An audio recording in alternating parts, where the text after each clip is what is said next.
जय किसान साथियों, 15 और 20 साल से लगातार राजस्थान के अंदर ऐसा मिलाजुली का खेल चल रहा है कि बच्चों का भविष्य, पढ़ने वाले बच्चों का भविष्य अधर-झूल में बिल्कुल। कितने बच्चे मर चुके हैं, सुसाइड कर चुके हैं। कभी भादरा में सुसाइड होता है, कभी सीकर पीजी में सुसाइड होता है, कभी कोटा में सुसाइड होता है, कभी जयपुर में बच्चे सुसाइड करते हैं। करें भी क्या, क्योंकि कोई भी भर्ती निष्पक्ष नहीं हो रही है। या तो भर्तियों को कोर्ट में लटका दिया जाता है या पेपर चोरी हो जाते हैं। अब गांव देहात के बच्चे जो पढ़ने जाते हैं, घर वाले उनको पैसे उधार लाकर खेतीबाड़ी का काम करके बच्चों को पढ़ाने की कोशिश करते हैं। बच्चे पढ़ते भी हैं, वो 100% देते हैं अपनी, लेकिन करें तो करें क्या, पेपर बिक जाता है, पेपर आउट हो जाता है। अब एक बच्चा अपना जीवन का इतना अमूल्य समय देने के बाद जब उसकी सिलेक्शन नहीं हो पाता है तो वो क्या करे, फिर उसको मरने के सिवा कुछ नहीं दिखता है। क्यों, एक तरफ तो घर वाले के सामने शर्मिंदगी महसूस करनी पड़ती है, दूसरी तरफ उसका अमूल्य टाइम जो होता है जीवन का वो चला जाता है। राजस्थान के अंदर ये खेल बहुत लंबे समय से चल रहा है।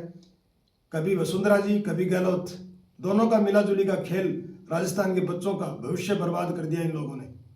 अब आज 2 दिन पहले वो एसओजी वालों ने जिनको पकड़ा था, कार्मिक विभाग का वो तकनीकी प्रमुख था संजय माथुर, वो 2017 से लगातार वसुंधरा राजे सिंधिया ने उसको नियुक्त किया था और उसके बाद गहलोत साहब रह लिए 5 साल उन्होंने रखा और 2 साल अब हो गई, अभी भी वही लगे हुए थे।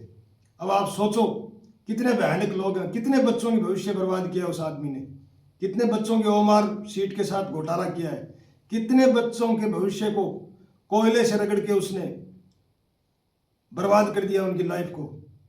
ऐसे लोगों को फांसी पे लटकाना चाहिए, तो बच्चों के भविष्य को बर्बाद कर दिया इन लोगों ने। बड़े शर्म की बात है, इनका पेट नहीं भरने वाला मित्रों, क्योंकि इनकी भूख मिटनी नहीं है। इनको इतनी पैसे की इतनी ज़्यादा भूख हो चुकी है कि इन लोगों की भूख नहीं मिटने वाली। इन लोगों ने बर्बाद और बेड़ा गर्क कर दिया सारा कुछ। अब क्या करेंगे बच्चे, मेरे को ये बताओ आप। कभी सीकर में बच्चे मर जाते हैं, कभी जयपुर में मरते हैं, कभी बांसवाड़ा में मरते हैं, कभी चूरू में मरते हैं, कभी झुंझुनू में मरते हैं, कभी बीकानेर में मरते हैं। रोज बच्चे सुसाइड करते हैं क्योंकि सिलेक्शन हो नहीं पाता है उनको। 5-5 साल पढ़ने के बाद सिलेक्शन नहीं हो पाता है तो करें क्या। मानसिक स्ट्रेस नहीं झेल पाते वो लोग। एक पढ़ाई करने वाले के दिमाग में क्या गुजरती है उसी को पता होता है उस चीज़ का।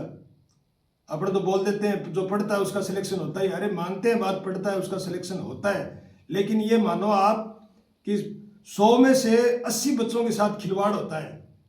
क्या करें वो बच्चे, कहाँ जाए वो, आखिर किसको बोलें।